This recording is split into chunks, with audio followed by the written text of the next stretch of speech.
Hello guys! Welcome to my YouTube channel, Amo Kusina. Let's start cooking!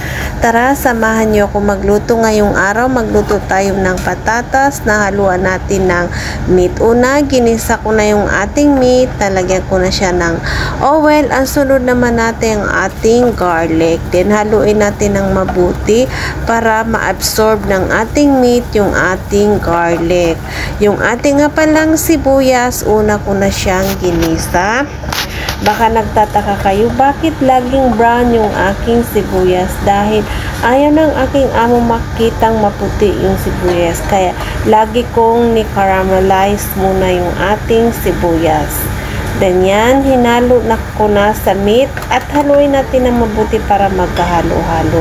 Yung atin namang pangpalasa, ilalagay na natin at sinulat ko na lahat kung gaano kadami at kung anong pangalan ng mga pangpalasa para madali nyo siyang makukuha. Yung aking nga palang meat ay 500 grams lang. Yung nalagay ko dyang pangpalasa ay meat seasoning. Then, yan nilagay ko na yung ating tomato paste. Haluin natin uli.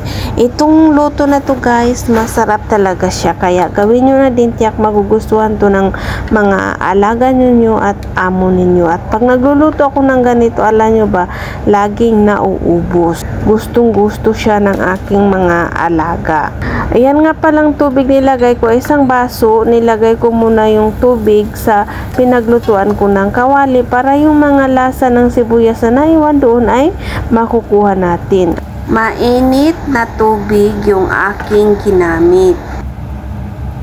Yung Italian seasoning naman ay option lamang yan. Kung wala kayo, pwede nyo na siyang hindi lagyan. At ito namang prego sauce, kung mayroon kayo, pwede nyo lagyan. Kung wala, okay lang din namang wala. Dahil mayroon kami dito lahat sa kusina ni Amo, kaya nilagay ko na lahat yung mga mayroon ako dito. Lutuin natin ng 40 minutes or 45 minutes hanggang sa maluto.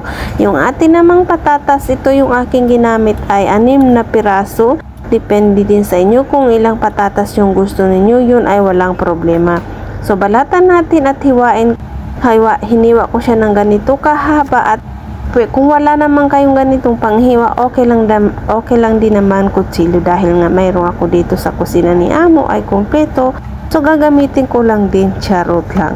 Dito talaga guys, kaya gustong gusto ko at lagi ko na yung ganyong magluto dahil kompleto dito sa kusina ni Amo. Kaya nga pala nagpainit ako ng tubig. Isusok natin siya ng 10 minutes or 15 minutes bago natin siya piprituhin. Ngayon, piprituhin na natin yung ating patatas hanggang sa mag-golden brown. Yan, yung ating mantika. So, pag nagprito na tayo, ibig sabihin, malapit na tayo matapos sa ating pagluluto na sa gitna na. Yan, kapag ganyan na yung patatas, kukunin na natin. Wow, ang sarap kainin, di ba? Mapapawaw ka talaga. Mga sangkap na kailangan natin sa ating sauce: paprika, crab, cheddar cheese, cooking cream, sour cream, garlic granules, salt, and black pepper. So, let's start. Bismillah, ilagay na natin yung ating cooking cream.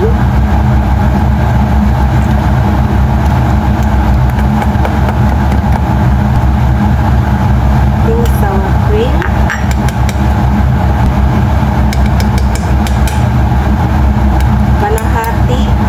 Kalahati yung ating ginamit.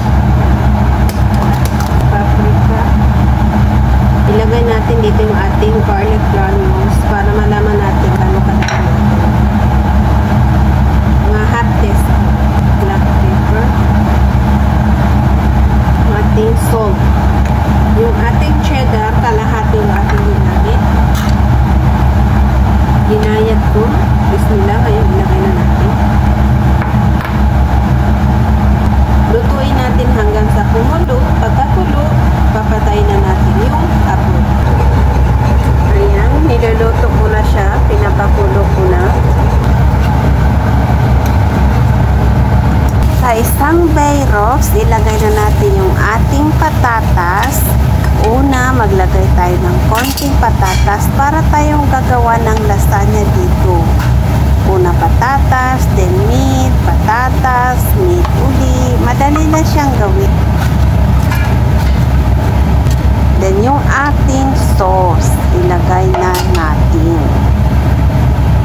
gawin nyo na din guys. Super dali niya talagang gawin. Talagang mag-enjoy ka.